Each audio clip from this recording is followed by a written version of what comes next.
네, 말씀의 제목은 오늘 믿음의 소문 나는 교회입니다. 제목만 들어도 이렇게 가슴이 좀 뜨거워지지 않으십니까? 믿음의 소문 나는 교회, 우리 군산영광교회가 믿음의 소문 나는 교회가 되었으면 좋겠습니다. 네. 좀 힘든 시기를 겪고 있습니다. 네, 코로나로 인해서 또 건강 또 위협을 받고 있는 상황이기도 하고, 또 직접 코로나 감염되지 않는다 하더라도 또 그로 인해서 또 경기가 침체되어지고 아무래도 영향을 받게 되고, 또 우리 행동의 제약을 받게 됩니다.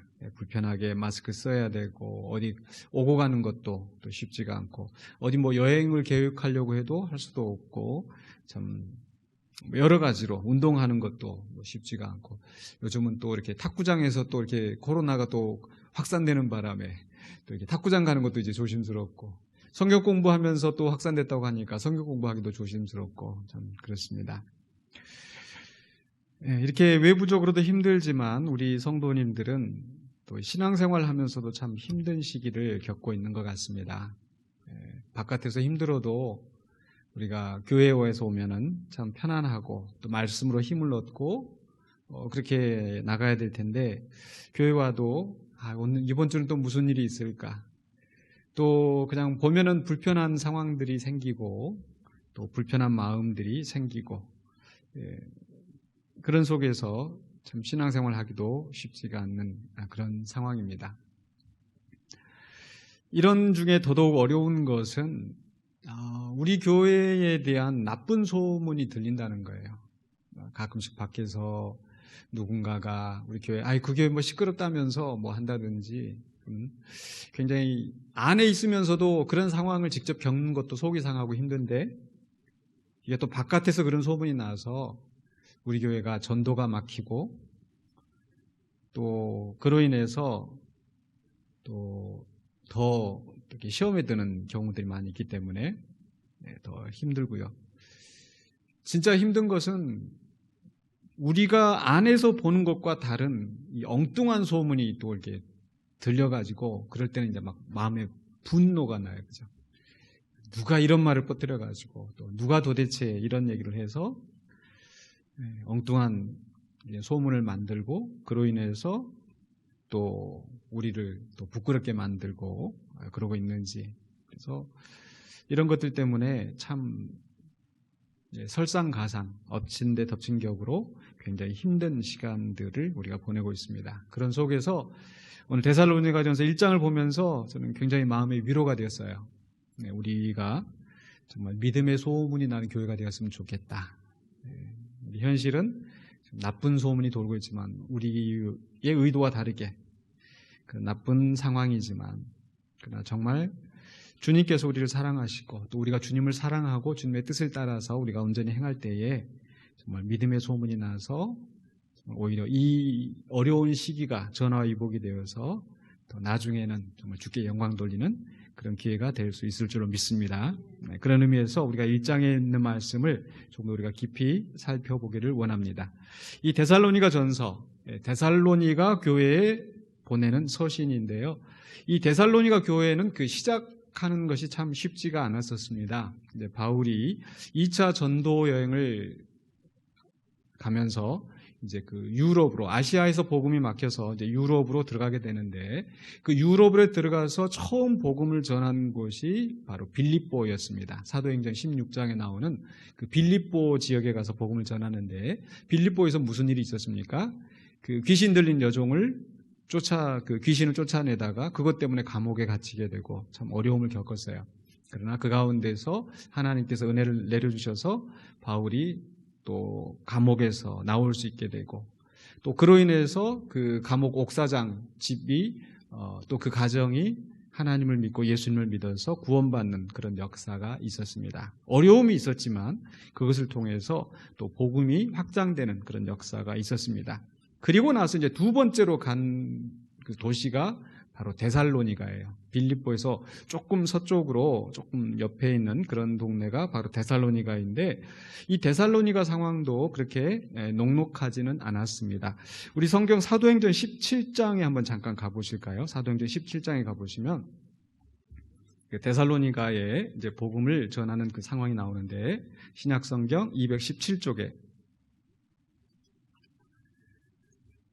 17장 1절에서 그들이 암비볼리와 아볼로니아로 다녀가 데살로니가에 이르니 거기 유대인의 회당이 있는지라. 그래서 바울이 유대인의 회당에 들어가서 이제 성경을 가지고 강론하면서 3절에 보니까 뜻을 풀어 그리스도가 해를 받고 죽은 자 가운데서 다시 살아날 것을 증언하고 이르되 내가 너희에게 증언한 이 예수가 곧 그리스도라. 그래서 예수 그리스도를 증거했습니다.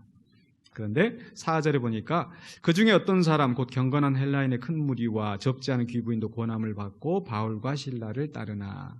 복음이 잘 들어간 것 같았습니다. 마치 빌립보에 가서도 거기에 자주장사 루디아라는 그 여인이 있어서 그에게서 이제 그를 통해서 복음이 잘 전파되어지고 이런 선한 역사도 있었지만 그러나 또 어려움이 있었죠. 마찬가지로 데살로니가에서도 이렇게 귀부인들이나 또 경건한 그 헬라인들이 이제 바울과 실라를 믿기 시작을 했는데 5절입니다.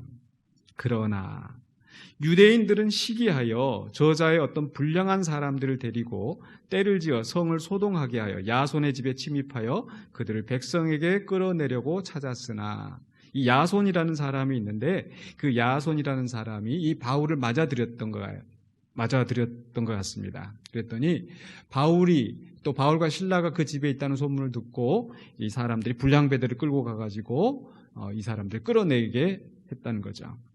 그런데 6절에 발견하지 못함에 야손과 및 형제들을 끌고 읍장들 앞에 가서 소리질러 이르되 천하를 어지럽게 하던 이 사람들이 여기도 이름에 야손이 그들을 맞아들였도다. 우리식으로 하면은 뭐 간첩, 뭐 은닉죄, 뭐 이런 식으로 그래서 세상을 어지럽게 하는 이런 사람들을 맞아들여서 또 이렇게 하나님을 모독하고 또 우리의 종교를, 우리 유대교를 또 이렇게 거스르는 그런 그 일을 하고 있다. 그래서 그 8절에 보니까 무리와 업장들이 이 말을 듣고 소동하여 야손과 그 나머지 사람들에게 보석금을 받고 놓아주니라. 그러니까 아주 몰래 이제 바울과 실라를 보내고 그 야손과 또 그 나머지 사람들은 보석금을 받고 놓아줬다. 그러니까 이제 그 큰 어려움을 겪을 뻔했었는데 다행히 보석금을 받고 이제 풀려난 이런 상황입니다. 이게 이제 데살로니가 교회의 시작이에요. 그러니까 바울도 가서 복음 전하면서 쉽지 않았었고 또 그 복음을 받아들였던 야손이나 또 그 다른 사람들도 이 복음으로 인해서 많은 환난과 어려움을, 그 아픔을 겪었다는 거죠. 그런데 오늘 1장 말씀 속에서 보니까 이 데살로니가 교회 처음 시작이 참 그렇게 어려웠지만은 그러나 지금 이제 바울이 이 데살로니가 교회를 향하여서 이 편지를 보낼 때는 굉장히 감사와 기쁨이 넘치는 그런 교회가 되어 있었습니다. 오늘 1장에서 보면은 굉장히 그 편지의 내용이 밝고 또 기쁨이 넘치고 감사가 넘치고 그런 모습을 우리가 볼 수 있습니다. 바울로서는 굉장히 보람이 있는 그런 상황이 된 거죠. 마치 농부가 이제 씨를 심고 밭을 메고 또 약을 치고 또 벌레를 잡고 그 떼약볕 속에서 그렇게 굉장히 힘들게 고생했는데 나중에 추수 때가 되면은 곡식이 이렇게 잘 연그러 있는 것을 보면은 그 수고함이 참 그 위로를 받을 수 있겠죠. 하지만 바울의 심정이 그러지 않았었을까? 참 그 데살로니가 가서 그렇게 어렵게 복음을 증거하고 또 그것 때문에 그 데살로니가의 복음을 받아들인 사람이 많은 아픔이 있었는데 지금 와서 보니까 야, 그때 내가 데살로니가에 들어가서 복음 전하기를 참 잘했다. 그때 그 사람들이 이렇게 복음을 받아서 이렇게 성장해서 너무너무 감사하다. 이런 그 고백이 나올 수 있었다라는 거죠. 그래서 바울이 이 편지를 쓰면서 정말 감사와 기쁨이 넘쳐나는데 어떤 면에서 감사와 기쁨이 넘쳐나는가? 두 가지 면에서 우리가 생각해 볼 수 있을 것 같아요. 첫 번째로는요, 하나님 앞에서 바울은 너무 감사한 거예요. 왜냐하면은 자, 2절에 한번 보십시다. 이제 데살로니가로 다시 넘어오겠습니다. 이 데살로니가전서 1장 우리 다시 본문으로 넘어와서 1장 2절에 우리가 너희 모두로 말미암아 항상 하나님께 감사하며 기도할 때에 너희를 기억하면, 그러니까 바울이 복음을 증거하고 말씀을 선포하고 거기서 끝나는 것이 아니라 멀리 있지만은 또 항상 그 데살로니가 교회를 위해서 기도하는 거예요. 근데 기도할 때마다 어때요? 감사가 넘쳐나는 거예요. 데살로니가 교인들을 생각하면 막 기쁨이 넘쳐나고 감사하는 거예요. 왜 그런가? 3절에 그 이유가 나와 있습니다. 바로 3절에 우리 같이 한번 읽어보십시다. 너희의 믿음의 역사와 사랑의 수고와 우리 주 예수 그리스도에 대한 소망의 인내를 우리 하나님 아버지 앞에서 끊임없이 기억함이니. 그러니까 기도할 때마다 보니까 데살로니가 교인들은 믿음의 역사가 있고 사랑의 수고가 있고 소망의 인내가 있고 하나님 너무 감사해요. 너무 감사해요. 이게 막 기억이 새록새록 솟아날 정도로 이 데살로니가 교회는 그런 믿음의 역사, 사랑의 수고, 소망의 인내가 있었다라는 거죠. 믿음, 사랑, 소망. 또 이 세 가지는 항상 세 가지 있을지인데 우리 항상 이제 바울 서신에 보면 이 세 가지가 자주 나오는데 이 믿음, 소망, 사랑이 단지 어떤 추상적인 개념이 아니라 그 믿음, 소망, 사랑이 있으면 그로 인해서 성도의 실제 삶 속에서 열매가 맺어집니다. 우리 믿음, 소망, 사랑을 통해서 우리의 열매가 맺어지는데 그 열매가 뭐냐? 첫 번째 아까 믿음에는 뭐가 따라왔어요? 역사가 따라옵니다. 믿음의 역사. 그러니까 믿음이 있기 때문에 우리는 힘들고 어려운 일이라 할지라도 그 일을 감당할 수 있습니다. 우리 히브리서 11장에서 보면은 믿음으로 아브라함은 하나님 지시하는 땅에 그 갈 바를 알지 못하고 갔어요. 그러니까 사람의 생각으로는 도저히 할 수 없는 일인데 믿음이 있기 때문에 그것을 바라보면서 그 일을 감당하는 거죠. 데살로니가 교인들도 역시 마찬가지로 할 수 없는 일을, 이룰 수 없는 일을, 사람의 생각으로는 도저히 불가능한 일들을 그 믿음이 있었기 때문에 감당하면서 그 역사를 이루어냈습니다. 우리 예수님께서 말씀하신 것처럼 너희에게 겨자씨만한 믿음이 있어도 이 산을 들어서 바다에 던지고 옮겨질 것이다. 바로 그 믿음의 역사가 있었다라는 겁니다. 두 번째로는요, 사랑이 있으면 또 뭐가 따라와요? 수고가 따라옵니다. 그냥 말로만 사랑하는 것이 아니라 정말 실제로 내가 헌신하고 봉사하면서 그 수고로 말미암아 다른 사람이 유익을 얻게 하는 것. 아멘. 그래서 저도 정말 우리 성도님들을 생각할 때마다 특별히 이 사랑의 수고, 특별히 오늘 나오신 분들 다 보니까 사랑의 수고가 아주 그냥 넘쳐나시는 분들이 다 계시는 것 같아요. 매주마다 또 와서 교회 청소하고 또 식사 이렇게 봉사하고 또 연로하신 분들 또 찾아뵙고 또 이웃에 또 반찬 봉사를 위해서 수고하시고 이런 모든 것들이 사실은 어디에서 나오는가? 우리 마음속에 주님이 주신 그 사랑 때문에 주님을 사랑함으로 말미암아 또 이웃을 사랑함으로 말미암아 우리 공동체 안에서 형제자매를 사랑함으로 말미암아 그 수고가 나온 줄로 믿습니다. 마치 우리 어머니들이 정말 아침에 일찍 일어나서 밥을 짓고 반찬을 만들고 또 일하러 나가는 분들은 바깥에서 열심히 수고해서 식구들을 먹여 살리고 이런 모든 것들이 사랑에서 나오는 것처럼 우리 성도들도 이 수고할 수 있던 것은 바로 그 사랑 때문인 줄로 믿습니다. 그래서 정말 우리 군산영광교회 성도들도 믿음의 역사와 사랑의 수고가 넘쳐남으로 인하여서 감사합니다. 아멘. 세 번째로는요, 소망이 있으면 뭐가 따라와요? 인내, 소망의 인내. 그러니까 우리가 믿음으로 역사를 이루어내고 사랑으로 수고한다 하더라도 이 소망이 없으면 끝까지 갈 수가 없을 거예요. 아무래도 하다가 보면 지칩니다. 그 사역을 감당하면서 지치기도 하고 수고하면서 지치기도 하고 근데 지치지 않고 끝까지 할 수 있게 하는 것은 우리 안에 인내가 있기 때문이고 인내가 있을 수 있었던 그 뿌리에는 소망이 있기 때문에 우리 주님 앞에 만나게 되는 또 하나님의 나라가 이 땅에 이루어지는 그 소망이 있기 때문에 인내하고 믿음의 역사와 사랑의 수고를 끝까지 감당할 수 있다라는 겁니다.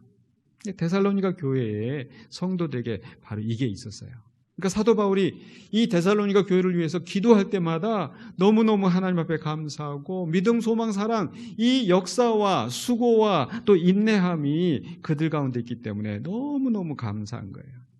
그러면서 바울이 그 다음에 고백하는 것은 뭐냐면 4절에 하나님의 사랑하심을 받은 형제들아 너희를 택하심을 아노라 이렇게 말하는데, 바로 이 데살로니가 교회 성도들이 이런 믿음의 역사와 사랑의 수고와 소망의 인내가 나올 수 있었던 것, 그들이 하나님의 백성이 될 수 있었던 것, 그 이유가 무엇일까? 저는 그 두 가지로 일단 설명이 되어지는데, 첫 번째로는요, 바로 하나님의 택하심이 있었다라는 겁니다. 우리가 구원받을 수 있었던 것은 우리가 먼저 하나님을 사랑하고 하나님을 택하여서가 아니라 하나님이 먼저 택하시고 사랑하셔서, 바울도 데살로니가 교회 성도들을 향하여서 하나님의 사랑하심을 받은 형제들아, 하나님이 우리를 사랑하셔서 우리를 택하심으로 이 역사가 시작된 줄로 믿습니다. 아멘. 그리고 나서 또 두 번째로는요, 바로 성령의 역사하심이 있었어요. 하나님의 택하심이 있었고, 그 다음에 성령이 역사하셨는데, 성령의 역사하심이 두 가지로 나타나는데 5절에서는요 전하는 자를 통해서 나타납니다. 그러니까 5절에 이는 우리 복음이 너희에게 말로만 이른 것이 아니라 또한 능력과 성령과 큰 확신으로 된 것임이니라. 바로 이 바울과 실라가 데살로니가 교회에 와서 복음을 선포할 때 그들이 사람의 지혜로, 사람의 열심으로 이 일이 이루어진 것이 아니라 성령이 함께 역사하셔서 성령의 능력, 성령의 큰 확신, 바로 이런 성령의 역사가 있었기 때문에 그들 가운데 열매가 맺어졌다는 겁니다. 아멘이십니까? 네. 그리고 또 이 성령의 역사하심도 있었지만 동시에 그 말씀을 증거하는 그 전도자들이 5절 하반부에는 우리가 너희 가운데서 너희를 위하여 어떤 사람이 된 것은 너희가 아는 바와 같으니라. 그렇죠? 성령의 역사하심만 있었던 것이 아니라 그 말씀을 가지고 선포하던 바울과 실라가 정말 낮아진, 또 정말 헌신하면서 그 복음의 사역을 감당했다는 겁니다. 그런데 그들이 그렇게 감당할 수 있었던 것도 성령이 역사하셔서, 성령이 그들을 붙드셔서 그렇게 하게 된 줄로 믿습니다. 그래서 우리 군산영광교회도 정말 믿음의 소문난 좋은 교회가 되려면은 바로 이런 말씀의 역사가, 성령의 역사하심이 있어야 될 줄로 믿습니다. 그래서 말씀을 증거하는 자들이 정말 열심을 다하여서 또 헌신하며 말씀을 연구하고 또 성령의 능력으로, 확신으로 말씀을 선포할 수 있기를 축원합니다. 또 그것을 위해서 여러분이 또 우리 모두가 함께 기도해 주시기를 부탁을 드립니다. 근데 말씀을 전하는 자만 열심히 이렇게 해가지고 또 되는 게 아니겠죠. 누가 또 잘해야 돼요? 말씀을 받는 자들이. 6절입니다. 또 너희는 많은 환난 가운데서 성령의 기쁨으로 말씀을 받아. 아멘. 그러니까 말씀을 전하는 자도 성령의 역사로 말씀을 증거하고, 말씀을 받는 자들 가운데서도 성령이 역사하셔서 그 말씀을 받는데 기쁨으로 받아요. 그저 이 말씀을 들어서 내가 복을 받고 잘 살고 그래서 기쁨으로 받는 게 아니라 환난 가운데서, 아까 야손 그 집 사람들도 이 사도 바울을 맞아들인 것 때문에 그들이 고소를 당하고 고발을 당하고 고통을 당하고 벌금을 물고 이런 어려움이 있었는데, 그런 속에서도 그들이 바로 그 말씀을 기쁨으로 받아들였어요. 누구의 역사로? 성령의 역사하심으로. 아멘. 그래서 정말 우리가 또 우리 성도님들에게 저는 또 너무너무 감사한 것은 참 이렇게 어렵고 힘든 시기를 지내면서 우리 성도님들이 말씀을 들으면서 말씀의 은혜가 되었어요.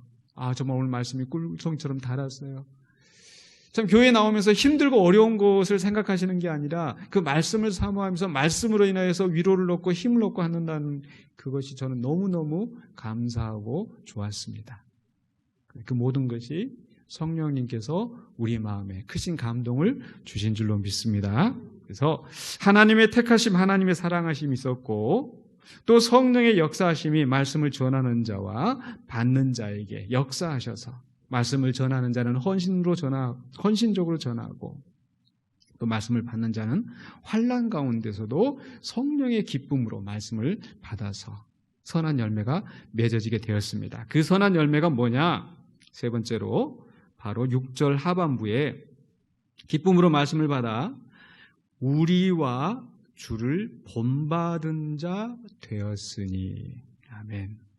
성령의 역사하심으로 말씀을 받아서 그저 이렇게 막 뛰고 그저 겉으로 보여주고 이런 걸 하는 게 아니라 그 인격이 변화되어서, 인격이 어떻게 변화되냐면은 바로 우리와 주를 본받은 자, 바로 바울이 또 실라가 그 말씀을 위해서 헌신하고 말씀대로 살아가려고 했던 그것을 본받고, 또 더 나아가서는 바로 예수 그리스도를 본받은 자, 예수 그리스도의 형상을 닮아가는 자가 되었다. 얼마나 감사합니까? 주를 본받으려고 하는 자가 되었다. 이렇게 말씀하시면 좀 우리한테 적용하기가 쉬울 것 같은데, 오늘 데살로니가 교인들 보니까 주를 본받은 자가 되었다. 아멘. 우리 군산 영광교회 성도들 향하여서도 바로 이렇게 또 선언하실 줄로 믿습니다. 우리가 다 이루지는 못했지만, 여전히 아직도 우리의 모습은 부족하고 연약하지만, 그러나 주님이 우리를 바라보실 때 너희가 나를 본받은 자가 되었구나, 나를 따르는 자가 되었구나, 나의 제자가 되었구나, 또 이러한 선언이 우리 주님께로부터 나올 수 있게 되는 줄로 믿습니다. 그래서 이렇게 주를 본받은 자가 되었을 때 그로 인해서 또 다른 선한 영향력이 나타나는데, 바로 사람들 앞에서 정말 바울이 생각할 때에 정말 감사와 기쁨이 넘쳐나는 그런 결과가 나타납니다. 아까 첫 번째는 하나님 앞에서 기도할 때에 그 데살로니가 교인들의 믿음의 역사, 사랑의 수고, 소망인데요 생각하니까 너무 기쁘고 감사하다고 그랬는데, 두 번째로는요, 바로 사람들 앞에서, 바로 7절입니다. 그러므로 너희가 마게도냐와 아가야에 있는 모든 믿는 자의 본이 되었느니라. 바로 우리 예수님이 우리의 본이 되어서 우리가 주님을 본받는 자가 되어질 때 우리를 바라보면서 우리를 본받는 자들이 생겨난다. 바로 데살로니가 교인들이 그랬다는 거예요. 모든 믿는 자의 본이 되었다.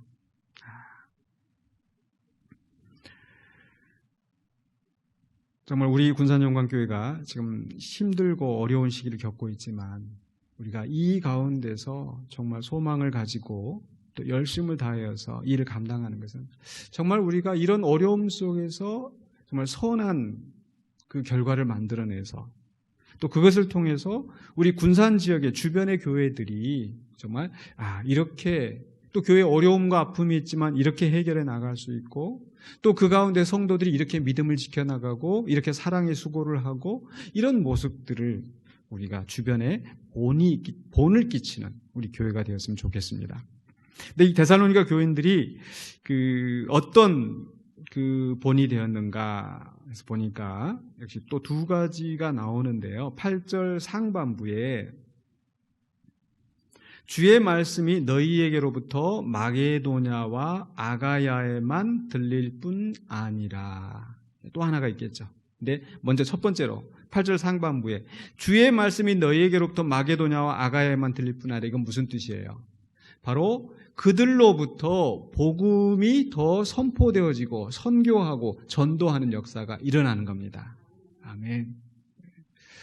오늘 우리 군산영광교회에서도 우리 교회에서 또 선교사님을 파송하고, 그 선교사님을 통해서 캄보디아에 또 복음이 선포되어지고, 또 우리 안에서 성경대학을 통해서 또 설교를 통하여서 예배를 통하여서 또 우리가 말씀을 배우고, 그러면 이제 밖에 나가서 다른 사람들과 이야기할 때에 말씀을 가르치고, 또 이렇게 믿음에 궁금증이 있는 사람들, 또 이렇게 시험에 드는 사람들에게 우리가 말씀으로 또 지도할 수 있지 않겠습니까?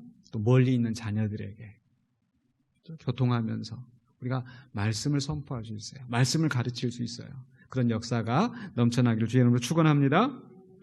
그래서 말씀이 바로 이 데살로니가 교회에서부터 마게도냐와 아가야, 이 곳곳으로 복음이 더 확장되는 역사가 있었을 뿐만 아니라, 두 번째는 또 뭐가 있느냐, 하나님을 향하는 너희 믿음의 소문이 각처에 퍼졌으므로 우리는 아무 말도 할 것이 없노라.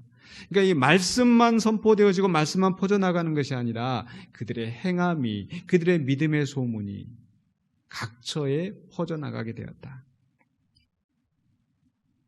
우리 성도들이 정말 말씀에 바로 서서 바른 말씀의 지식을 가지고 말씀을 선포하는 것도 중요하지만 또한 그 말씀이 우리 자신을 변화시켜서 그 소문이 또 주변에 펼쳐나갈 수 있어야 되겠습니다.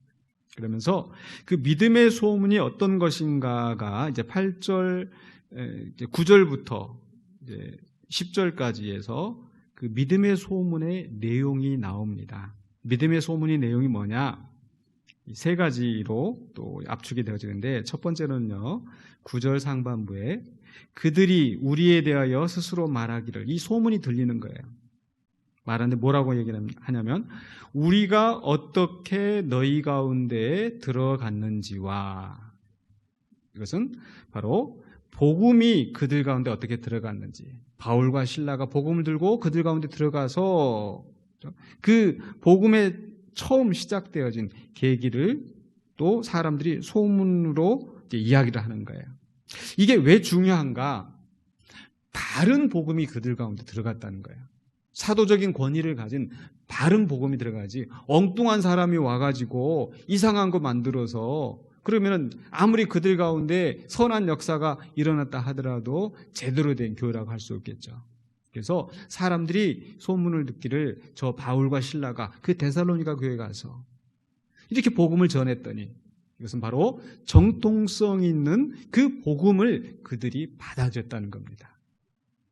우리 교회도 이렇게 주보 가끔씩 보면은, 가끔씩 보면이 아니라 주보에도 보면 우리가 이렇게 되죠. 군산영광교회는 대한예수교 장로회 합동교단에 소속되어 있습니다. 이렇게 되어 있는 것은 뭐냐면 우리의 믿는 신앙의 그 색깔이 또 어떤 것인가 하는 그런 것들을 이제 구분 지어주죠. 그러기 위해서 사실 이게 이제 필요한 거예요. 그냥 어떤 뭐 형식적인 그런 것이 아니라.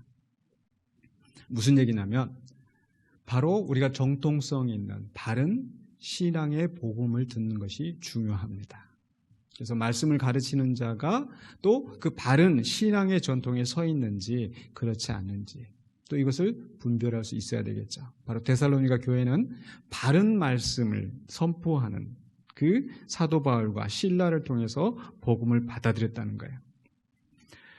그래서 우리가 어떻게 너희가 들어갔는지를 또 사람들이 이야기하고, 그 다음에 또 9절 중간에 너희가 어떻게 우상을 버리고 하나님께로 돌아와서 살아계시고 참되신 하나님을 섬기는지와, 바로 그들이 말씀을, 제대로 된 말씀을 들을 뿐만 아니라 그 말씀을 듣고 변화되었어요.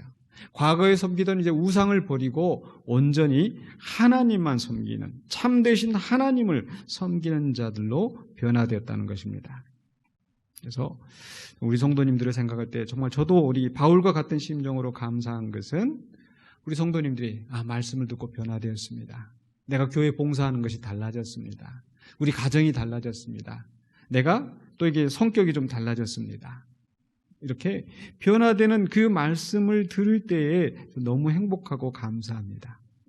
아멘이십니까? 아멘. 그래서 데살로니가 교인들은 정말 바른 복음의 말씀을 들을 뿐만 아니라 그 복음이 그들의 삶을 변화시켰어요.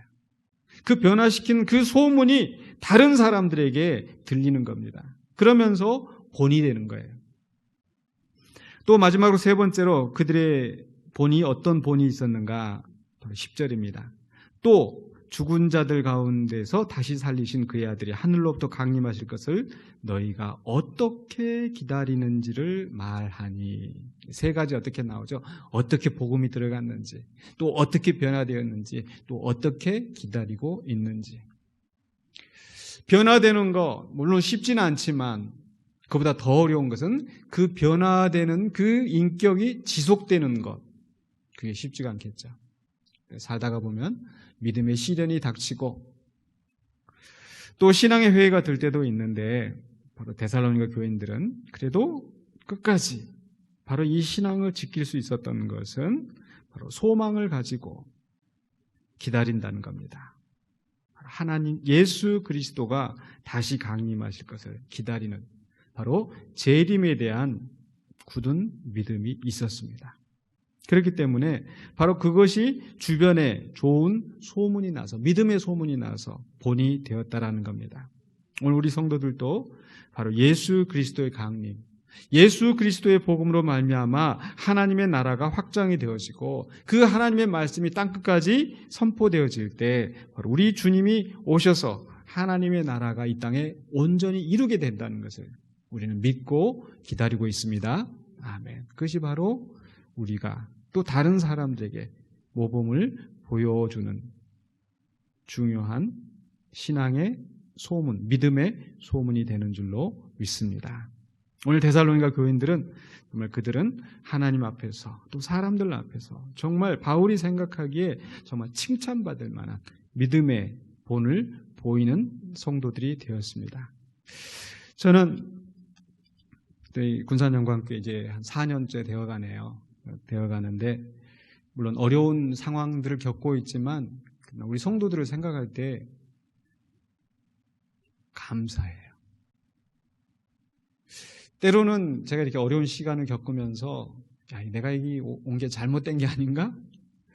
하나님이 막으시는데 내가 간 게 아닌가? 이런 생각이 들 때도 있어요. 그런데 바울이 빌립보에 가서도 하나님의 부르심을 받아서 성령의 인도하심을 따라 빌립보에 갔지만 거기서 매를 맞고 감옥에 갇히는 일이 있었고 또 성령의 인도하심을 따라 데살로니가 갔지만 거기서 또 쫓겨나고 또 어려움 당한 그런 일이 있었고 그런 속에서 사도 바울이 빌립보 교회 성도들을 만나고 데살로니가 교회 성도들을 만나고 그러면서 그 데살로니가 교회 성도들을 생각할 때 감사와 기쁨이 넘쳐난다고 했는데 빈말로 그냥 하는 게 아니라 정말 그러합니다. 그래서 제가 와서 어렵고 힘든 일이 겪지만은 그러나 정말 이런 성도님들을 또 어디서 만날 수 있을까? 또 이렇게 말씀을 사모하고 말씀으로 변화되어서 감사하고 또 이렇게 힘든 시간을 같이 이렇게 겪어나가는 우리 성도님들이 계신다라는 것이 저는 너무 행복합니다. 물론 이런 어려운 시기를 겪으면서 성도님들이 참 힘들어하시는 저도 쉽지가 않지만 성도님들은 더더욱 많이 힘드실 것 같아요. 그런 속에서 지난주에 제가 우리 성도님들과 이렇게 대화 나눈 가운데서 좀 이런 질문을 많이 받았어요. 하나는 왜 이렇게 늦어질까요? 하나님이 우리에게 요구하시는 것이 무엇일까요? 그 요구하시는 것이 들어지지 않아서 이렇게 늦어지는 것일까요? 물론 저도 그런 질문을 그런 생각을 많이 해봅니다. 또 다른 분과 이제 전화 통화를 하면서 온라인 지금 안 나오고 있어서 목사님 궁금하실까봐 연락드려요. 저 온라인으로 예배 잘 드리고 있어요. 목사님 걱정하지 마세요. 그리고 힘내세요. 이렇게 말씀하시면서 왜 하나님께서 이렇게 우리가 가는 길을 이렇게 돌아가게 만드실까요? 질문은 다른데 좀 비슷한 내용이에요. 왜 이렇게 힘든 일이 생겼을까? 어려운 일이 생겼을까? 도대체 하나님 우리에게 무엇을 요구하시는 걸까? 그런 질문을 들으면서 저도 많이 다시 한번 생각했습니다. 생각하면서 제가 내린 결론은 뭐냐면 바로 이런 어려운 문제들을 우리가 어떻게 대처해 나가는지 그것 자체가 하나님이 우리에게 요구하시는 바가 아닐까. 그것들을 통해서 하나님께서 우리를 훈련시키시고 성장시키는 것이 아닐까. 그러니까 단지 이 문제를 해결해서 그 다음에 어떤 것이 있는 것이 아니라 마치 학생들에게 숙제 내주면 그 숙제가 힘들고 어렵지만 그 숙제 자체를 해나가면서 그 지식이 자라고 배움이 늘어나는 것처럼 결국 우리 성도들도 이 어려운 문제에 부딪히면서 이 문제에 어떻게 대처하고 어떻게 해결해 나가는가. 그것이 하나님께서 우리에게 바라시는 모습이 아닐까. 즉 문제에 대처하는 우리가 어떻게 대처해야 되는지를 하나님께서 요구하시는 줄로 믿습니다. 교회가 분쟁이 나면 어떤 사람들은 내 살기도 시끄러운데 교회가 또 이렇게 시끄러우니까 나 그냥 떠나버리겠다. 정말 제가 미국에서 그런 분을 본 적이 있습니다. 그런데 제가 그분께도 지금 제가 말씀드렸던 것처럼 비슷한 말씀을 드렸어요. 교회 안은 항상 분쟁이 있을 수 있습니다. 어려움이 있을 수 있습니다. 어려움 없는 교회는 없습니다. 문제 없는 교회는 없습니다. 그 문제에 어떻게 대처해 나가는지가 중요합니다. 지금 우리는 또 다른 어려움을 겪고 있는데 이 어려움 속에서 우리는 이것을 어떻게 해결해 나가야 될지, 선한 방법으로, 하나님 기뻐하시는 방법으로 해결하는 것이 하나님이 원하시는 것이지, 그저 분쟁이 있으니까 떠나고 분쟁이 있으니까 피하고, 이게 하나님이 원하시는 방법은 아닐 거라고 생각이 되어져요. 그런 의미에서 또 우리 성도님들이 또 이런 어려운 시기에 또 이 문제를 함께 붙잡고 또 기도하면서 같이 마음 아파하면서 왜 이렇게 빨리 해결이 안 될까 조마조마하면서 노심초사하면서 그래도 이 일을 붙잡고 우리가 정말 하나님의 선한 방법을 위해서 노력하고 애쓰고 있는 것, 그것 자체가 하나님이 기뻐하시고 또 하나님이 원하시는 방법인 줄로 믿습니다. 그 일을 매일, 매 순간마다 그 일을 해나갈 때에 사람의 생각이나 사람의 방법으로, 불의한 방법으로 하려고 하지 않고 항상 하나님이 기뻐하신 뜻이 무엇일까 생각하면서 하고 있지 않습니까? 그 과정 자체가 중요하다는 뜻입니다. 한 가지 더 말씀드리고 싶은 것은 바로 제가 미국에서 이제 부교육자로 사역하면서 그 젊은 여집사님이 있었는데 정말 신실하시고 찬양 봉사 열심히 하시고 다른 사람들과 관계도 너무 좋으시고 자녀들도 참 잘 양육하시고 정말 저분은 참 천사 같다, 그런 분이 있으셨는데 어느 날 갑자기 덜컥 그분이 암에 걸렸다는 소문을 들었어요. 소식을 들었어요.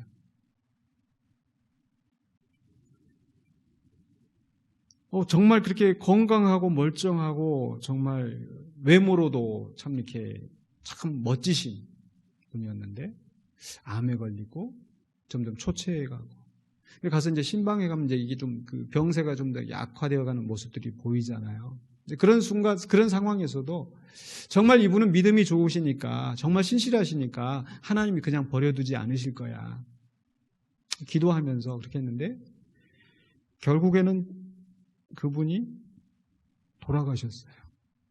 좀 허무하기도 하고, 왜 하나님은 그렇게 믿음이 좋으신 분을, 정말 우리 교회에 필요하신 분을 데려가셨을까? 좀 낫게 하셔서 잘 믿으면 좀 이렇게 된다, 이걸 좀 보여주셨으면 얼마나 좋았을까? 많은 성도님들이 참 마음 아파하고 그랬었는데, 그런데 오히려 그 쇠약해지시는 가운데 이분이 그 투병 생활을 하시는 중에도 그 믿음이 약해지지 않는 거예요. 또 그것이 더 큰 정말 믿음의 감동으로 우리 성도들에게 남았습니다. 그러니까 믿는다고 해서 문제가 반드시 즉시 해결되어지고 그것이 간증거리가 되어지고 이것만 있는 것이 아니라 그 아픔 속에서도 정말 소망의 인내, 정말 믿음의 역사, 사랑의 수고, 이것을 감당하는 것, 그것이 정말 진실한 성도의 모습이 아닐까. 그런 의미에서 저는 우리 교회가 이제 막 으쌰드쌰 막 부흥되고 성장하고 이런 면이 있으면 참 인간적으로 좋겠지만, 혹시 그렇지 못했다 할지라도 또 하나님이 우리에게 주신 사명이 있어서 이렇게 어려운 문제가 있었지만 이 가운데서 군산영광교회 성도들은 이런 방법으로, 그런 속에서도 믿음을 잃지 않고, 그런 속에서도 사랑의 수고를 버리지 않고, 그런 속에서도 소망의 인내 가운데서 순종하면서 하나님 뜻대로 나아갔다, 그런 소문이 나서 우리 주변에 또 다른 사람들에게 정말 믿음의 본이 되어지고 또 믿음의 소문이 나서 그들도 역시 그런 믿음의 길을 함께 갈 수 있는 그런 선구자가 되어지기를 주의 이름으로 간절히 소망합니다. 기도하겠습니다.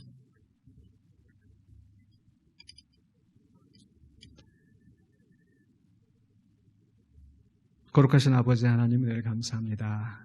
오늘 우리가 말씀을 붙잡고 우리 군산영광교회를 위해서 또 함께 기도하며 또 주님 앞에 나아가기를 원합니다. 우리는 연약하고 부족하지만 주의 말씀으로 우리에게 힘주시고 성령의 능력으로 붙잡아 주셔서 또 우리가 변화되어지는 삶 살게 해주시고, 또 이런 어려움 속에서 우리가 온전히 주님만 바라보며 나아가는 우리들이 되게 하여 주시옵소서. 우리의 입술을 열어서 함께 기도하기를 원합니다. 주님 응답하여 주시옵소서. 예수 그리스도 이름으로 기도하옵나이다.